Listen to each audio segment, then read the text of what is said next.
again. So we start again. I have to make it live. Now we're live. V'yesh loymar. And it's interesting when I heard from someone reliable that when you say v'yesh loymar, when the Rebbe says it could be, that's the way it is. Shemailus yema Shabbos shechol bo yeshiva asar b'tamuz. That the greatness of Shabbos when it falls out on Shiva asar b'tamuz, l'gabe hashabbasim d'min mitzrayim, even more than the Shabbosim that are in the duration of the 3 weeks. Shalachrizeh mudgeshes gam b'parshas Balak. This is emphasized. And also, and even more, even great, in Parshas Balak. Uvakdama, and as a prerequisite, to understand, the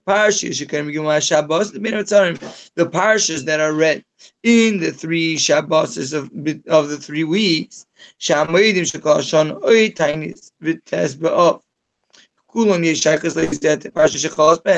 that always throughout the year, any holiday, you look at the parsha of the week and there's a message. So the 3 weeks are Mates Maisi Udvarim.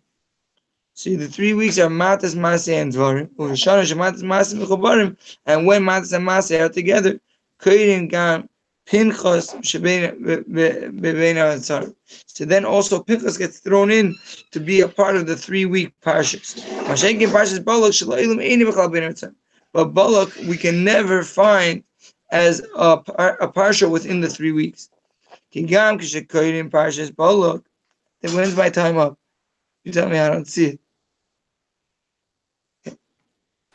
Perfect. See, if you want, just click on the bottom where it says Moshiach Collab. Just click on that icon, and you should see the sicha and the timer. That's what I do. Yisrael, you're up. Reb Yisrael. You don't have to call me Reb. Which specific paragraph are we up to? I missed a little bit. Just the last. We're in the middle of Mizah Muvan, or we're in the middle of a Bagdama. Where are we holding exactly here? In the middle of Bagdama, where we're basically finished Bagdama. But go from where you feel you need to go from. Yeah. So Heimatis Masi Udvarim Ubishonim Shematis Masi Mechubarim Kain Gam Pinchas Bebein Hamitzarim. Masha'enkin Parshas Balak Shal Ha'olam Ena Bichlal Bein Hamitzarim. גם כשקוראים פרשת בלק בשבת שחל בשבעה עשר בתמוז נדחה הספלת בין המצרים סיים הרביעי ליום ראשון של אחרי השבת ששייך לפרשת פנחס. Okay, so we have that going for the parsha, the fact that it's never part of Balak is never during the time of Ben Amsarim. It's beforehand. Mizah move on. שיש חילוק בין אופן הגאולה של פרשת פנחס. פנחס זה אליהו לאופן הגאולה של פרשת בלק. פרשת בלעם ניבא בשני המשיחים. שהגאולה של פרשת פנחס כיוון ששייכת לבין המצרים נרגש ומודגש בו בעיקר התיקון דהחורבן והגולוס. מה שאין כן הגאולה של פרשת בלק כיוון שייכת שלו לבין המצרים. ובאופן שאין שייכת כי אם למעלה מבין המצרים, נרגש ומודגש בו בעיקר לא התיקון דהחורבן והגולוס, אלא מיילוס ושלימוס הגאולה כשלעצמה, גאולה בתורסה, גם אם לפני זה אין מעשה של חורבן וגולוס. Wait a minute, this is a question? I must have not been following well enough if I didn't realize that this is a question. Okay, I'm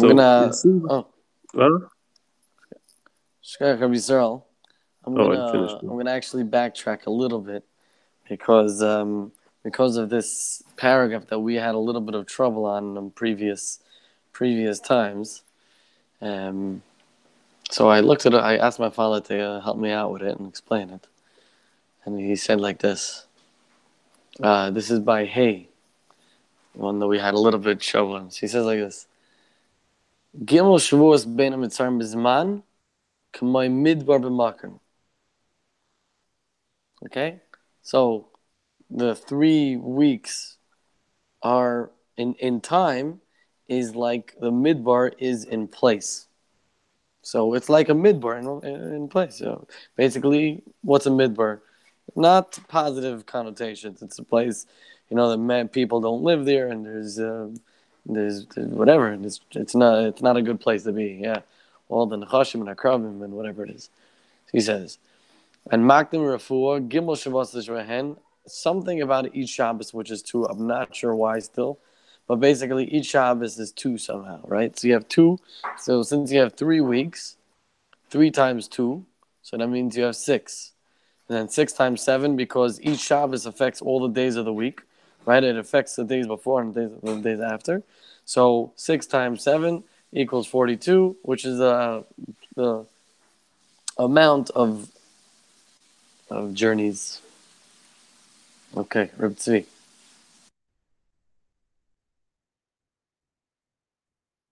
You have to go off mute, Reb Tzvi.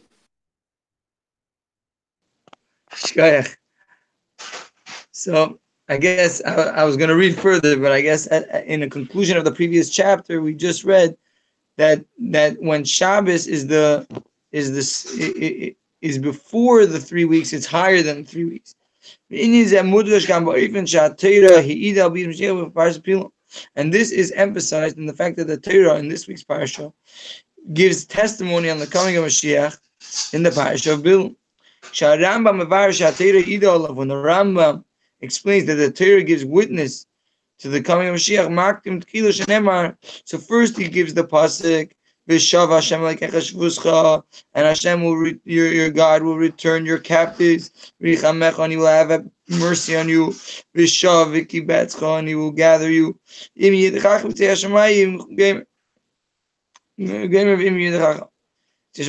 those that are crushed, and he will bring you Hashem. And the Ram brings in halacha that Mashiach is prophesied about in the parasha of Bilam.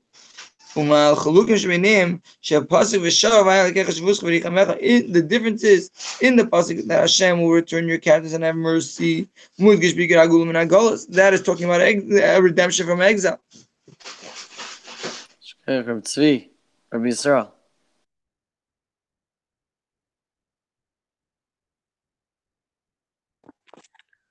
Okay, so the difference between those two. In that pasuk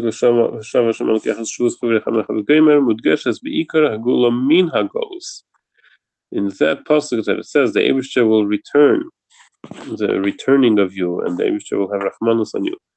That it talks more about the idea of the fact that we're going out of Golus.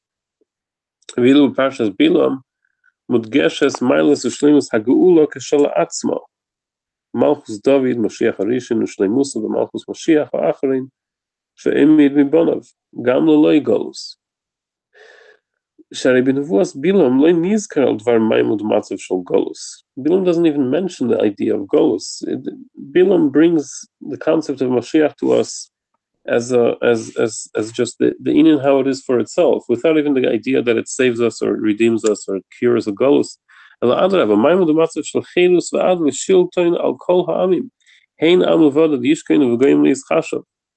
Hein am kelavi yakumu k'ari yisnasa lo yishkav ad yechal teref v'goyim. You can see the whole idea of enemies or of goyim are something which, to begin with, aren't a problem. They weren't even a factor of golus.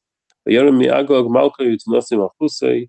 V'ad la'arenu v'loyata asherenu v'loykariv darach pechel mi'akiv v'kam shevet mi'Yisrael v'goyim. שניבי בשני המשיחים שהלך המייסו במעלוסם לשבחם של ישראל באילו יחר אילו.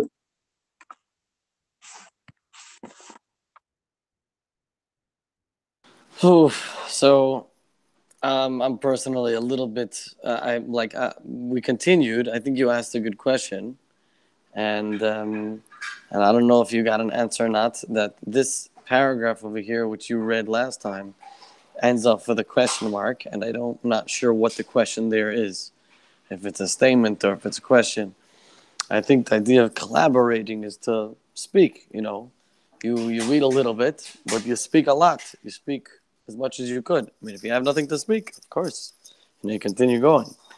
But I think that we definitely need to break it down, because I feel almost religious, davening this. So I'm a little bit. I'm understanding that it makes a difference. The Rebbe is now connecting it with how the parshias end up. Which parshias we do it, right? That's what we started off to ice. We basically want to see how the parshias connect with the idea of us experiencing this Bein HaMitzarim, what we're going through here. So I think that that's important to to first of all establish. I guess that's clear and obvious, but how how can we? What is the next question that he's asking? What is that question mark?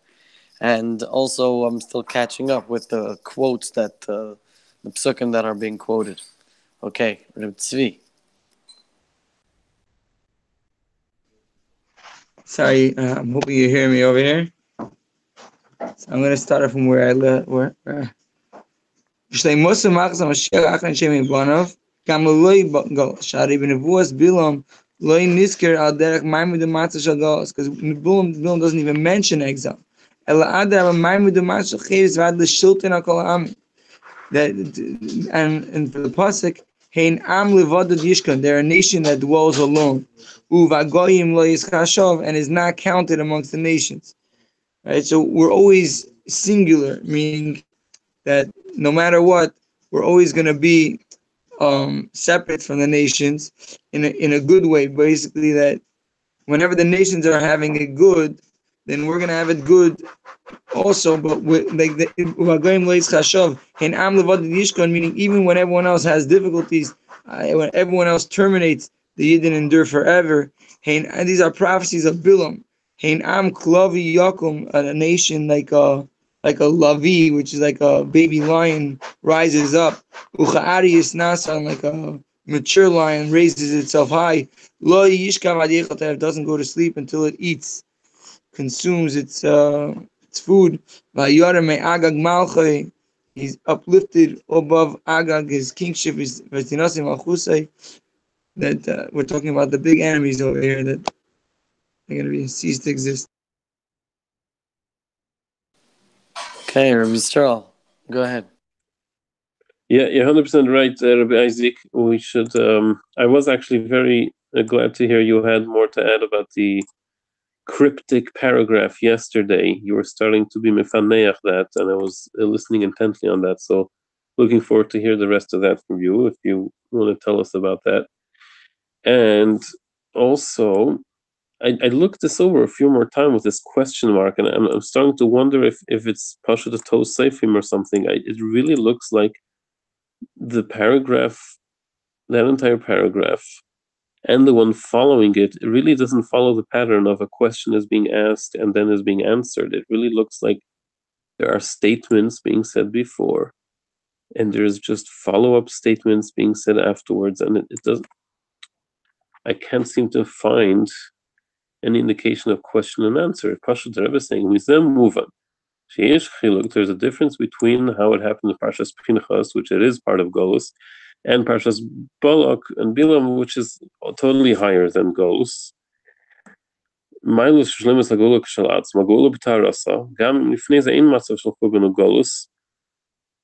Period. I really don't think this was. It could possibly be. I don't know.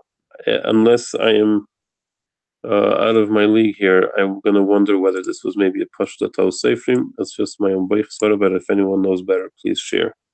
I'm not sure what the question is here. Thank you. I'm hoping that Tzvi will have the answer. Anyways, just I'm gonna go on my own because I started giving the example because this is what popped into my brain yesterday when we were learning. That it's talking about when we said that 3 weeks is like a desert. So I said what relates to me in my head. I understand that Shabbos is like an oasis, a shady little spot in the desert, so that you're not scorching hot and you're protected and it's a good place. So my understanding of it was, and my example that I gave is that from one Shabbos to the next Shabbos is like you have a safe spot, and then you have to run in the hot sand until you reach the next Shabbos, which is another safe spot. But the Rebbe says something totally different, though. The Rebbe continues and basically says that it's true that the Shabbos is like the safe spot, but it makes like the whole thing is shady. Like it makes it the whole week instead of becoming like a negative connotation, something that's like we say, Benim Mitzarim, which is because of fasting, because of problems, because of issues and things like that. That's why we're doing it. That's why we don't celebrate and things in it. But when we start off with an idea of Shabbos, it's not that I have desert and I had an oasis. I started off with Shabbos. I started off with joy. I started off with the best stuff. That's Geula stuff right there. Okay, Reb Tzvi. Yeah, Isaac, I really don't think you need me to answer anything. You spoke very clearly. All right. I see it, but it's not now. It's not closed. A star has emerged from Jacob, become Shevet Misa, and a staff has risen from Israel.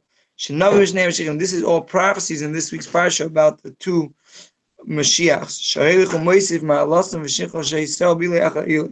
And Bilam continues praising the Yidden one after the next. And according to this, we can explain why Bilam mentions the going out of Egypt. That God took us out of Egypt.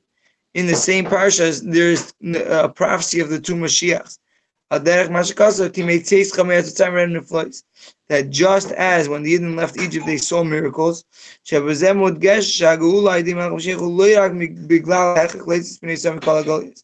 That in this is emphasized that the redemption of coming from Mashiach is not only not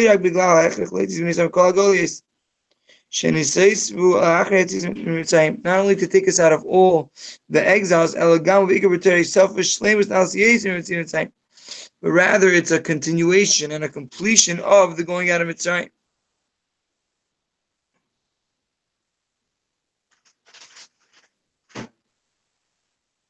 Rabbi Yisrael.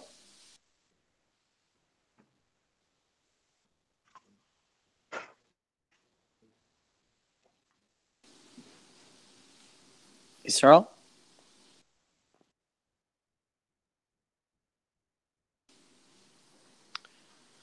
Okay.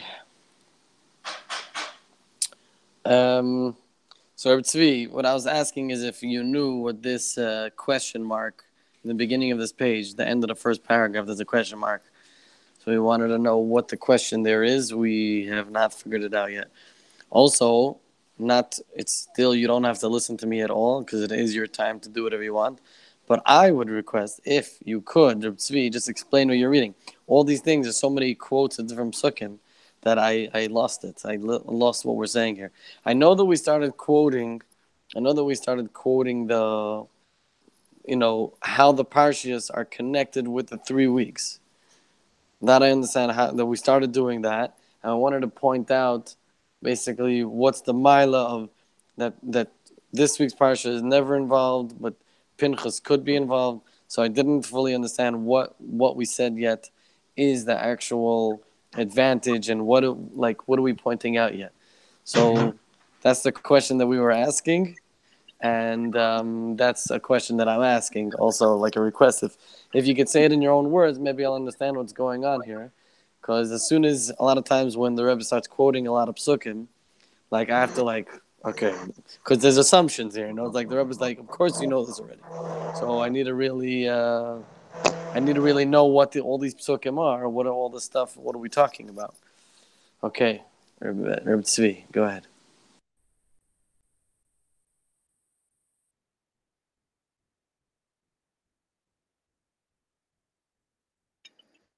Oh, it's my turn. Guys, I'm going to end it now, yeah? Just because I have a Fabringing going. Rabbi Isaac, if you're able to come here, we'll continue Fabringing on the subject. Okay, Bez Hashem. Okay, Yisrael, go ahead. Good. Okay, let me read a little bit more. Where are we holding here after? Okay, so all these psukim.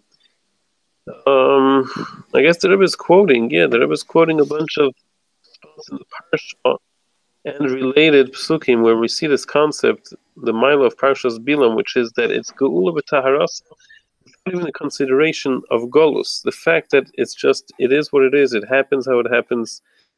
There is a Melech HaMashiach that will come out and that will rule over the goyim like in a b'derech mamela kind of a way, not like there's an enemy or there's a golus or there's something There's just b'derech memela, they are subjugated to the Melech HaMashiach that rules the world, with the Eibishter's glory filling the world. So the Rebbe continues and says,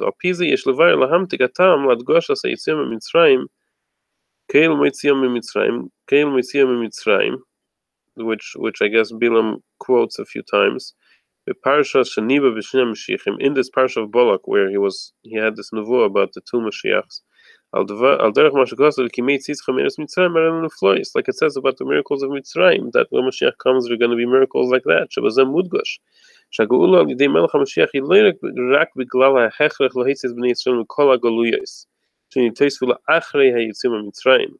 It's not just the idea of going out of Golus that this whole coming of Mashiach is.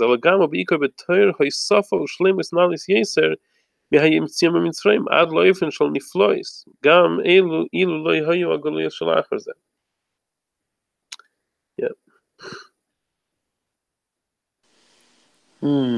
Shakaya, thank you for the bit of explanation that we got there. What I wanted to add, I'm saying, I realize that, I know I mentioned this before, but I just wanted to share it again. The idea that the Rebbe seems in these sichas, in Aleph, at least, I'm new to this, so Baruch Hashem, I'm seeing how the Rebbe really doesn't leave anything out of everything has to be connected. And in one sense, it seems like the Rebbe kind of is stretching, this has to be connected. And but really, it's not like stretching. It's that everything fits the puzzle so perfect that everything has to fit in. Everything has to make sense. And something you said also triggered. I know that there's an idea that it quoting the idea of Shlomo Melech, not too long ago, a few weeks ago maybe. Speaking about how Shlomo Melech ruled, but not in a way of Milchama. It was just he ruled because that's how it was, because of his sheer wisdom, whatever it was, he just became ruler. So, gets Melech HaMashiach becomes the ruler over everybody, not because he has to fight necessarily, even though I think that he does have to fight some wars, no? Okay, I'm not sure exactly.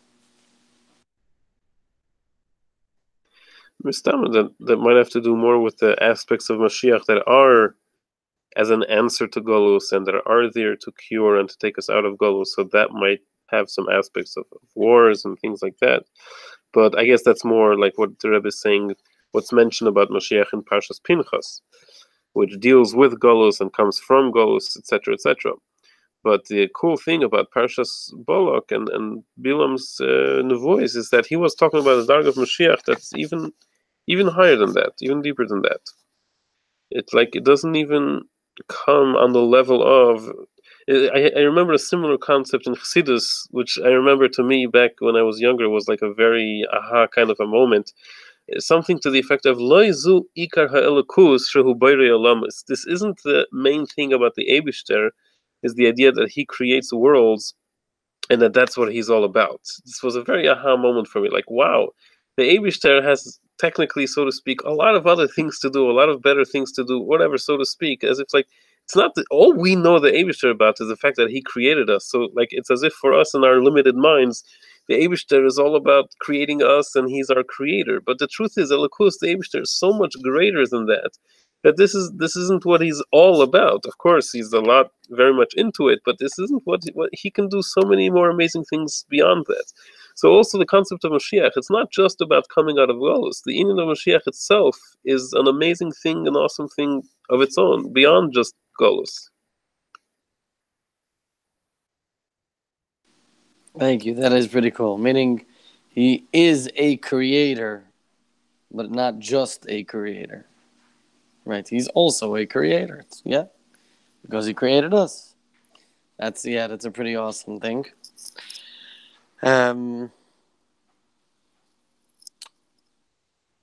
So in the meantime, what I'm picking up really from you, because I didn't happen in the words yet. Wasn't able to follow through everything we're saying. That the idea of Pinchas seems to be more of a contending with Gullus kind of concept. and therefore sometimes is involved in the 3 weeks and sometimes not. That's what I understood, at least. Correct me if I'm wrong, please. And however, Parshas Balak seems to be totally beyond that, is always outside of it. And as we're doing to this week, which is literally bringing the aleph into the gullus, because it seems like it's gullus, but it's totally not. It's just showing you, no, this is not gullus. This is gullus just with the aleph, so it's geula. So, meaning showing us how the 3 weeks are not a negative thing; it's actually a geula thing. Okay. Yeah. I believe that's the idea. Yeah, which is signified by the fact that Parshas Balak never really is during the 3 weeks, which signifies that it has a level of beyond the 3 weeks. So let me finish what it says over here. Right,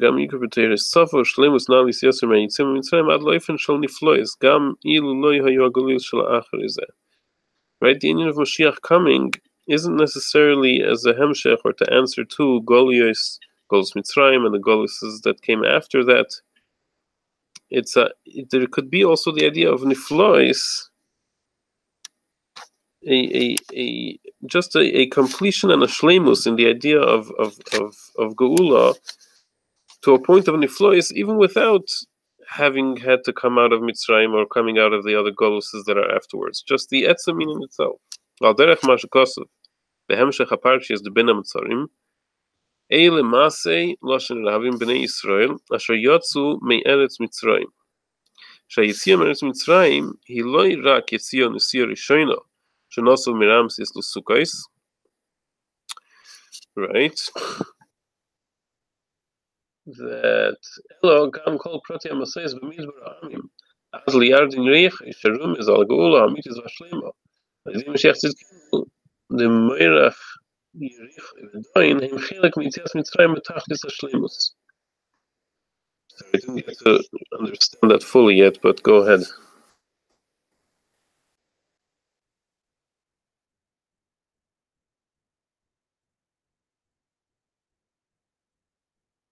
Sorry, I believe you're muted. Shkaya. I said I didn't fully either understand, but I'm going to try to get a few words in over here. So let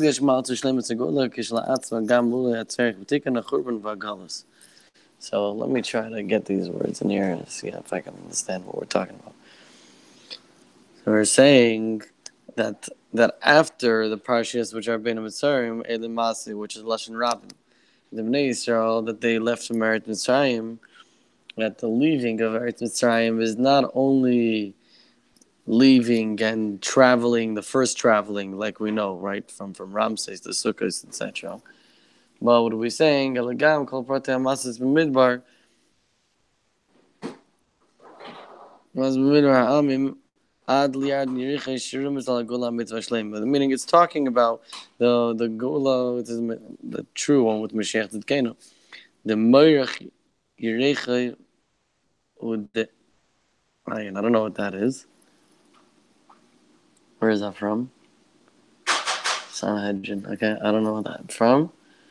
What that means, but basically, the idea of Yericha is connected with Mashiach, and hopefully you'll be able to explain that.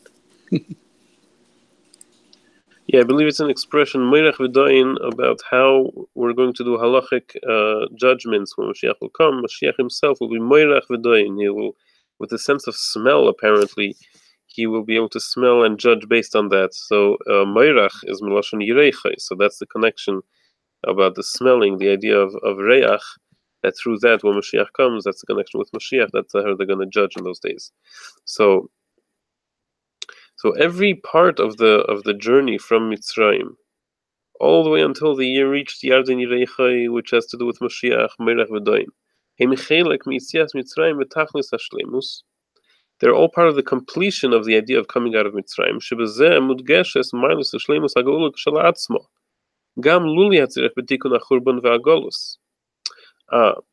So Golus Mitzrayim is not a problem, basically. Golus Mitzrayim is not part of the package of Goluses that we're talking about. The Gola is higher than that. After Yitzias Mitzrayim, there were other Golusim that happened. There was Churban Beis Hamikdash, Rishon and Asheni, and those the big Golus that we're in now. And the idea of coming out of Mitzrayim has a darga of Golus that reaches a Shleimus even without any of the Golus of afterwards, and without needing to get into the details of Misake and the Churban and the Golus that came after that. Even the Yitzias Mitzrayim itself continues all the way to Moshiach. They're part of a completion of that coming out of Mitzrayim concept. Rizal, I think we'll stop here. It's almost 1 o'clock by you. Okay, great. Wonderful. Okay, thank you.